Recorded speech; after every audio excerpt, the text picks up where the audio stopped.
Chapter 7, A Bowl of Water. There was a well in Apricot Blossom Alley by the name of Iron Lock Well. A metal chain that was as thick as a young man's arm was dangling down inside the well, and no one knew why the chain was there, nor who had done something as strange and pointless as hanging a chain in the well. Even the oldest individuals in the town were unable to provide any accounts. It was said that there was once a curious individual in the town who wanted to examine just how long the chain was. The old people in the town warned them that those who tried to pull the chain out of the well would have 1 year shaved off their lifespan with each foot of the chain that was pulled, but the man paid no heed to the ominous warning. After tugging vigorously on the chain for 15 minutes, a huge pile of it had been pulled out, but there was still no end in sight. At that point, the man was already completely exhausted, and he left the pile of chain next to the well winch, proclaiming that he was going to be back the next day, and that he was determined to get to the bottom of this mystery. However, on the very same day after he returned home, he died on his bed, bleeding out of all of his orifices, and he refused to close his eyes in death. No matter what his family members tried, they were unable to get his corpse to close its eyes. In the end, an old man whose family had lived near the well for generations instructed that family to carry the corpse over to the well so that it could watch the old man return the chain back into the well. Finally, after the entire chain had sunk down into the depths, the body finally closed its eyes. An old man and a small child were slowly making their way toward the Iron Lock Well. The child was still very young, with 2 lines of snot trailing out of his nostrils, but he could tell a very coherent and organized story, completely unlike the average rural child who had only been attending school for half a year.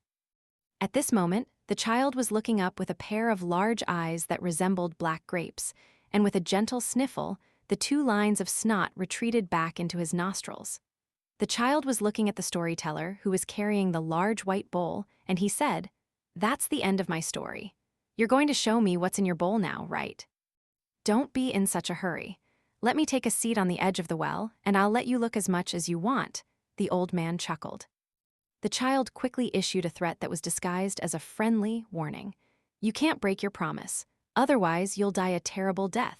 As soon as you reach the Iron Lock Well, you'll immediately fall in head first, and I'm not fishing up your dead body. If that doesn't happen, then a bolt of lightning will suddenly fall from the sky and zap you into a piece of charcoal. After that, I'll pick up a rock and smash your charred remains to pieces." The old man was beginning to develop a headache as he listened to all of the vicious curses being directed at him by the child, and he hurriedly reassured, "I'll definitely let you look. Who did you learn to speak like that from?" "My mother," the child replied in a categorical manner. "Your mother must truly be an extremely fine and compassionate woman," the old man praised. The child suddenly stopped in his tracks, and his brows furrowed slightly as he asked, "You're insulting her, aren't you? I know some people like to say good things about others when they mean the exact opposite, like Song Ji-shin." The old man hurriedly denied the accusation, then changed the subject as he asked, "Are there often some strange things happening in this town?" The child nodded in response. "Tell me about it," the old man prompted. The child pointed at the old man with a serious expression as he said, "There's a strange old man who goes around carrying a large white bowl, but doesn't let anyone put money into it. Even before you finished your story, my mother said that you were spinning a very confusing tale, and that you're clearly a serial fraud who makes a living off deceiving others, and that's why you were so insistent on refusing the copper coins that I tried to give you. Now show me what's in that bowl." The old man was completely dumbfounded. As it turned out, the storyteller under the old locust tree from before had asked this child to take him to Apricot Blossom Alley to see the well there. Initially, the child was unwilling to oblige, so the old man told him that his big white bowl was very special, and it was holding something extremely rare and extraordinary. The child had always been very energetic and adventurous from birth. The analogy made by his parents was that it was as if he were missing a bottom, so he didn't know how to sit down. From a very young age, he was always wandering around aimlessly, with the delinquents led by Liu Xianyang. But what was quite remarkable about him was that he also had the patience to sit completely motionlessly under the scorching sun for an hour just to fish up an eel or a catfish, displaying incredible patience for someone his age.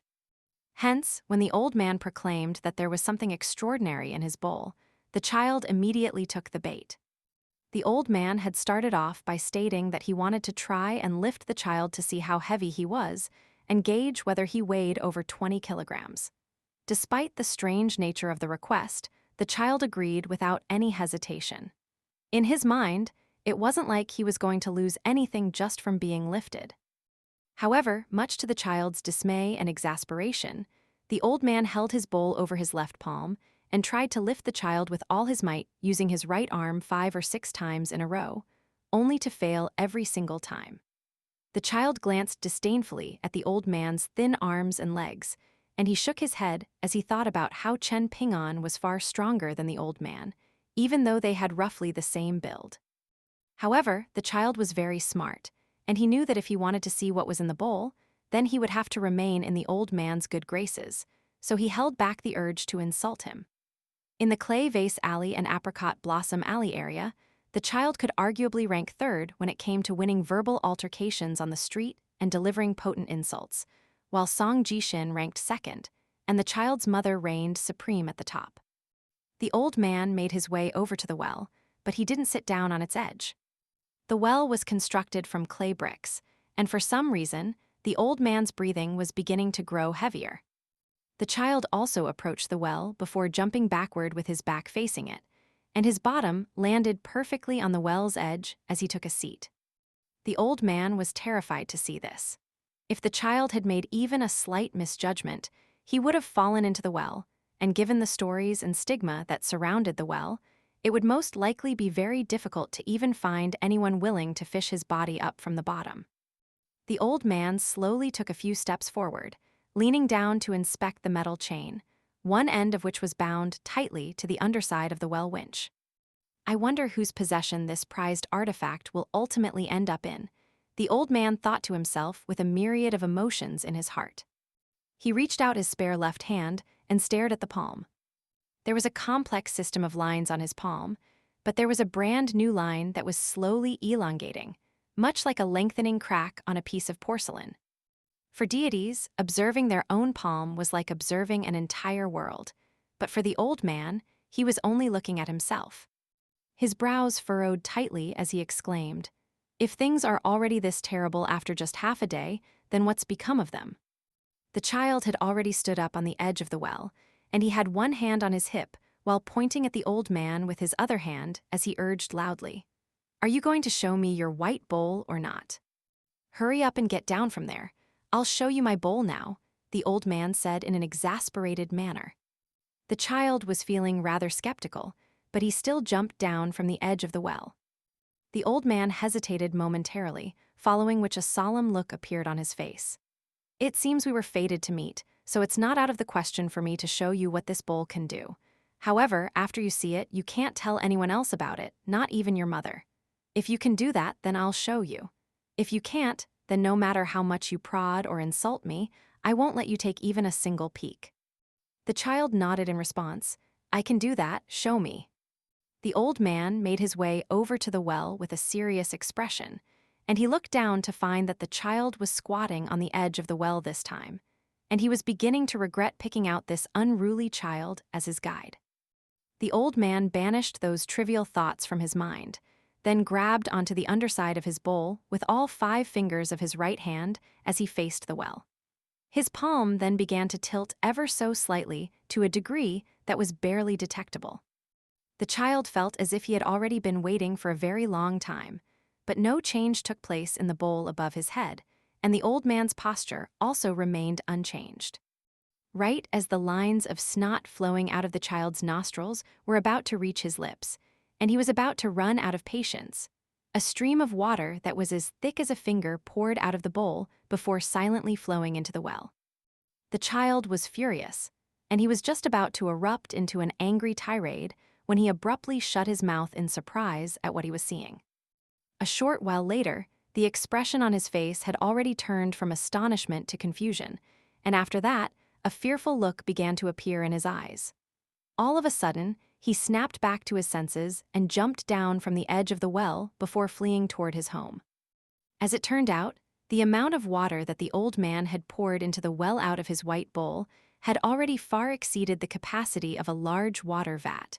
But there was still more water constantly pouring out of the bowl, and the child was convinced that he had seen a ghost. Liu Xianyang casually snapped a branch that had only just sprouted out of a tree that he was passing by, and he began to use it for sword practice. He was spinning around in circles like a wheel gone mad, raising up a massive dust cloud and making no effort to look after the pair of new boots that he was wearing. After emerging from the town, he made his way southward.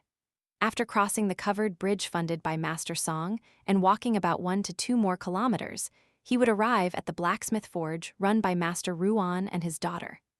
Liu Xianyang had always been extremely arrogant and unruly, but it had only taken a single sentence for Master Ruan to earn his complete and utter admiration. "We came here solely to forge swords." Liu Xianyang couldn't help but get excited at just the mere thought of being able to own a real sword in the future, and he tossed the branch aside before breaking into a sprint while yelling in excitement. Liu Xianyang thought back to the handful of fist techniques that Master Ruan had taught him in private, and he started to practice them, looking very much like he was cut out for the part. He was getting closer and closer to the covered bridge, and there were 4 people seated on the steps on the northern end of the bridge. One of those was a beautiful and voluptuous woman who was holding a boy in a big red robe in her arms. His chin was raised up high as if he were a general that had just returned from a comprehensive victory in battle, while on the other side of the steps was an imposing old man with a head of white hair. The old man was in the process of consoling an angry little girl, whose skin was so fair and delicate that it was as if she were the most intricately crafted porcelain doll in this world. Her delicate skin was glittering and translucent under the sun, to the point that one could even clearly see a series of fine veins under her skin. The 2 children had just had a verbal altercation, and the little girl was on the verge of tears, while the little boy was only looking more and more triumphant. The old man was built like a small mountain, and the woman beside him gave him an apologetic look, only to be completely ignored. There was also a young man with the Liu surname standing at the foot of the steps. He was the eldest grandson of the Liu clan's leader, and his name was Liu Zhengchun. Perhaps the earth and water in certain places really did nurture the people there better than in other places. The local residents of the town were generally better looking than the people outside of the town. However, Liu Zhengchun had already completely ruined his own body through alcohol abuse and excessive sexual activity, presenting him as a very unsightly young man to the 4 people sitting on the steps. The Liu clan owned the most dragon kilns out of any clan in the town, and their dragon kilns were also of the best quality. It was also the clan that produced the most descendants that left the town to settle elsewhere. Liu Zhengchun was normally always strutting around the town as if he owned the place, but at this moment, his complexion was very pale, and he was wearing a reserved and humble expression. His entire body was also extremely tensed up, as if the slightest misstep here would lead to the execution of his entire clan. The boy was speaking in a language that was foreign to the town's residents as he said, "Mother, is the ancestor of that little worm with the Liu surname really?" He was just about to state a name when the woman hurriedly clasped a hand over his mouth. "Don't refer to people directly by their names unless it's necessary. Your father told you that many times before we came here." The boy pried the woman's hand aside with an excited look in his eyes as he lowered his voice and asked, "Has his clan really been passing down the prized armor and sword scripture for generations?" The woman stroked his head with a doting expression as she said in a gentle voice, "The Liu clan swore on half of their genealogy tree that those 2 things are still hidden in his home." The boy suddenly began to behave like a spoiled child as he urged, "Mother, mother, can we trade treasures with them? The suit of prized armor that we're trying to obtain is hideous. Think about it, mother, if we can get our hands on that sword scripture instead, we'll be able to decapitate people with flying swords. That's way more badass than an ugly turtle shell." Before the woman had a chance to offer an explanation to the boy, the little girl next to them had already erupted into a fit of fury. "How dare you even think about trying to take the most prized treasure of our mountain? We came here to take back something that rightfully belongs to us. We're not completely shameless like you. You're a bandit, a thief, a beggar, even." The boy turned to her and made a mocking face, then sneered, "You said it yourself just now, you dumb lass. It's the most prized treasure of your mountain, which doesn't mean anything in my eyes." The boy suddenly stood up from the woman's lap, then looked down at the little girl with a sympathetic expression as he preached to her like a schoolteacher scolding a student. The pursuit of the great Tao is an endeavor that pits one against the natural order, so we must strive to secure every possible resource to help us on this journey. If you don't even understand such a simple concept, then how are you going to inherit your clan and uphold the teachings of your ancestors? Once every 30 years, the descendants of your son, Scorch Mountain, must elevate the mountain by at least 1,000 feet. Do you think that was an easy task for your father and your grandfather? The little girl was stumped by the boy's words, and she lowered her head with a defeated expression, not daring to look at him. The white-haired old man said in a serious voice, "I understand that we shouldn't take offense to the words of children, but if our young mistress, Tao Heart, is tarnished by that boy's words, then you'll have to bear the consequences." The woman gave an apologetic smile, then put on a stern expression as she tugged the boy back into her arms before giving a barbed response.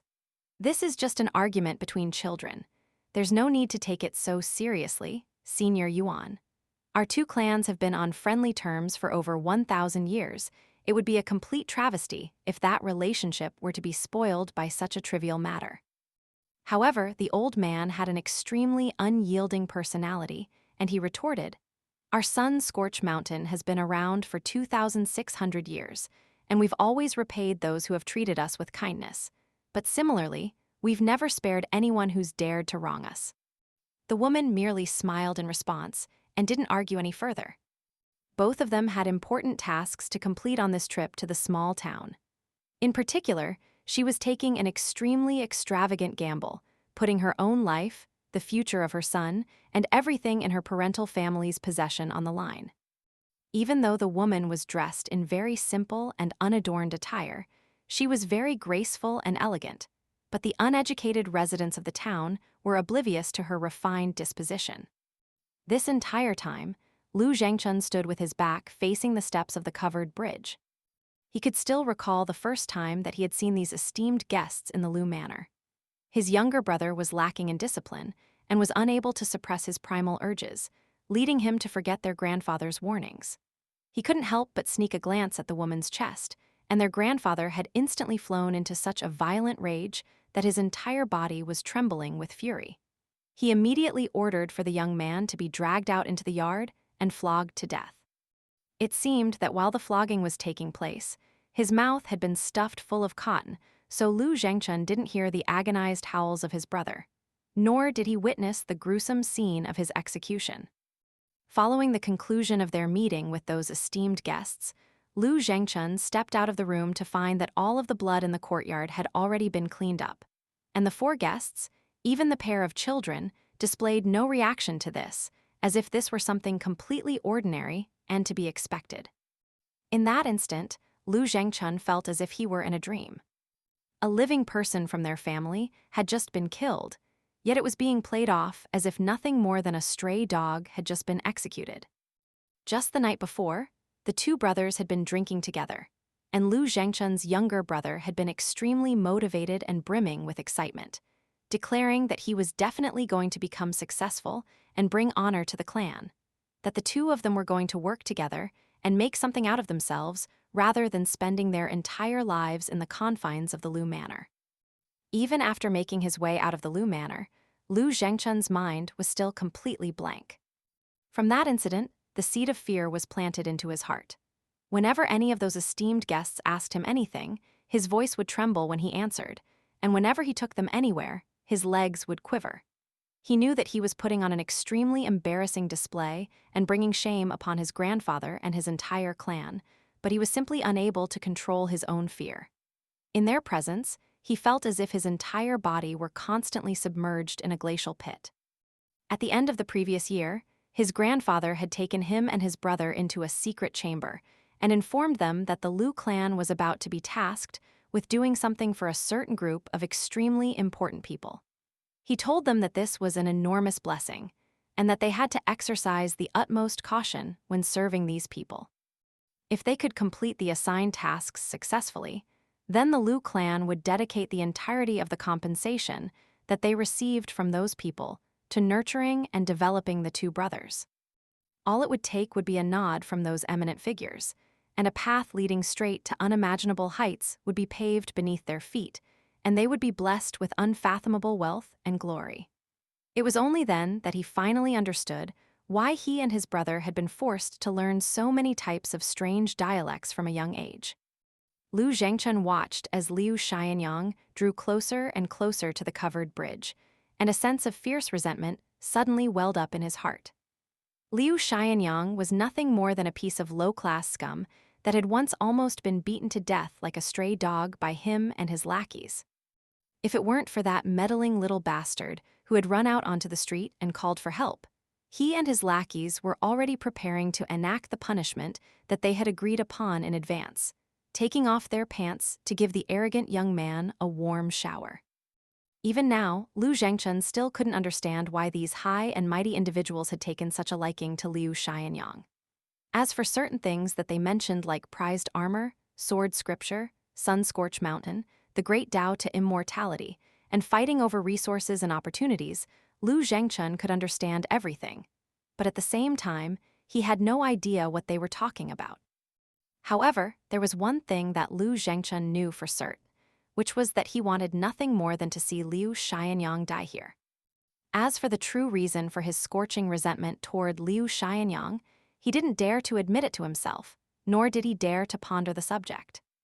Deep down in his heart, Liu Zhengchen would almost rather die than allow a piece of lowly scum like Liu Xianyang to see him, an esteemed young master of the Liu clan, acting like an obedient dog in front of others.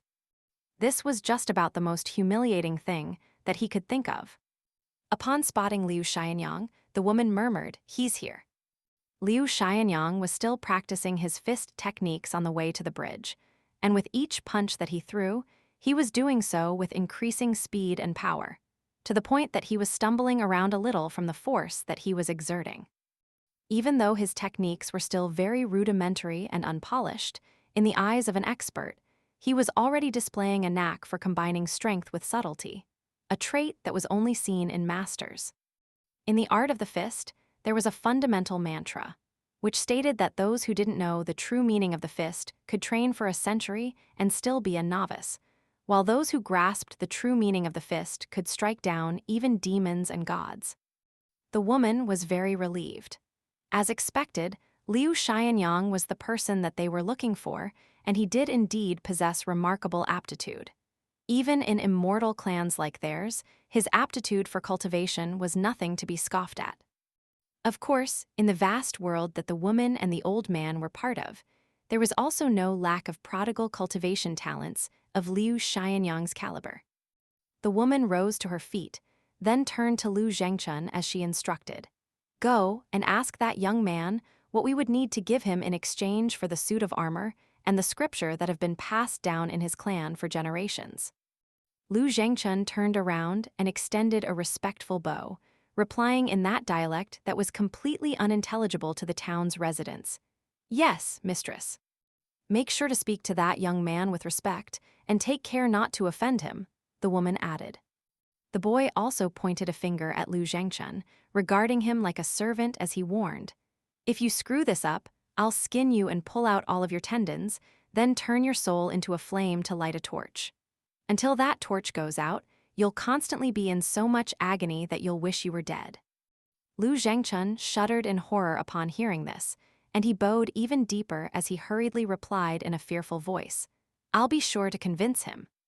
The little girl finally saw an opportunity to strike back at her tormentor, and she sneered, "You sure like to act tough in front of mere mortals.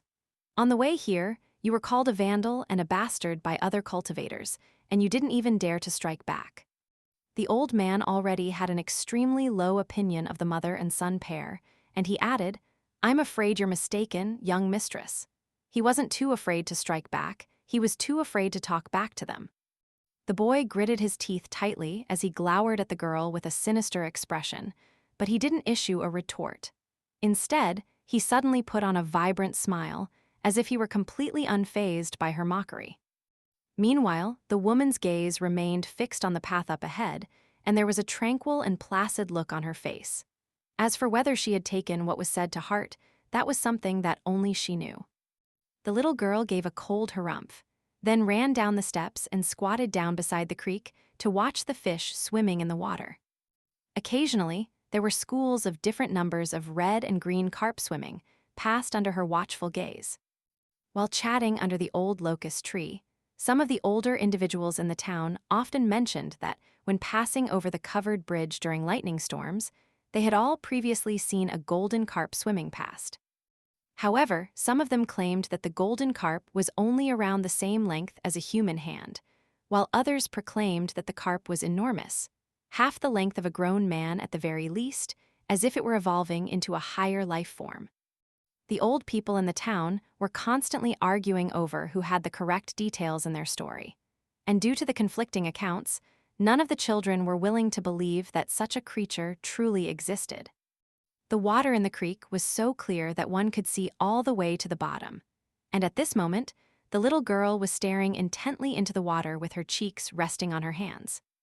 The old man crouched down beside her as he chuckled, "Young mistress, if the leader of the Liu clan wasn't lying to us, then that creature has already fallen into someone else's hands." The little girl turned to the old man with a grin as she countered, "Perhaps there's more than one of them, Grandpa Yuan." In doing so, she revealed the comical gap where one of her front teeth was missing, and she immediately realized this as she hurriedly clapped a hand over her own mouth. The old man resisted the urge to laugh as he explained, "Before flood dragons make their way into rivers, they are extremely territorial and strictly prohibit their own kind from getting near them. Hence." The little girl gave a half-hearted response, then turned back around to continue staring into the water with her cheeks resting in her hands, and she murmured to herself, "But what if there's a chance?" For the first time, a stern and authoritative look appeared on the benevolent old man's face, and he gently laid a hand onto the little girl's head as he said in a solemn voice, "Young mistress, you must remember at all times that relying on luck and chance is a sure path to an early demise, and such a way of thinking cannot be allowed to take root in your mind. You are far too precious."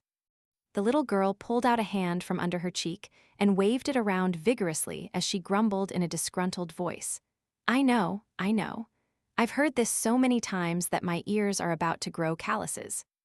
I'm going back to keep an eye on the proceedings, young mistress. On the surface, they're supposed to be allies of our son Scorch Mountain, but when it comes to their integrity and the way they conduct themselves, I won't mention it. It's not worth soiling your precious ears hearing about them." The little girl waved a hand to dismiss the old man, and he could only depart with a resigned expression. The old man appeared to be a servant of hers, and his back was slightly hunched over as he walked, while his hands trailed all the way down to his knees, as if he were carrying a heavy burden on his back. All of a sudden, the little girl rubbed her own eyes in surprise. The reason for her surprise was that the water level in the creek was slowly rising at a rate that was discernible to the naked eye. If they weren't in this small town, then she wouldn't have been surprised at all by this. For example, if they were on Sun Scorch Mountain or anywhere in their home region, then she wouldn't have batted an eyelid even if an entire creek had dried up in the blink of an eye. The little girl was rather perplexed as she murmured to herself, "Aren't all profound arts, mystical abilities, and powers naturally restricted here? And isn't it the case that the more advanced one's cultivation base is, the more backlash they suffer here? Grandpa Yuan told me that even that legendary figure has found himself in a severely weakened state after staying here for so long, so he won't be able to stop us from fighting over the prized artifacts." In the end, she shook her head to rid herself of that train of thought, no longer interested in pondering the matter. She turned to look at the old man's imposing figure, and she gleefully thought to himself that once the restrictions here were completely lifted, she would ask him to carry that mountain by the name of Cloud Drape Mountain back home with them so that she could make it her own flower garden.